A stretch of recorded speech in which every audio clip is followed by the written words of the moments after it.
दबार थिला जीवन बीतते देवी कथा रहिला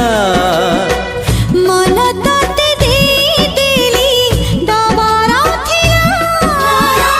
जीवन बीतते देवी कथा रहिला कथा काली जहा थिला त अकुहा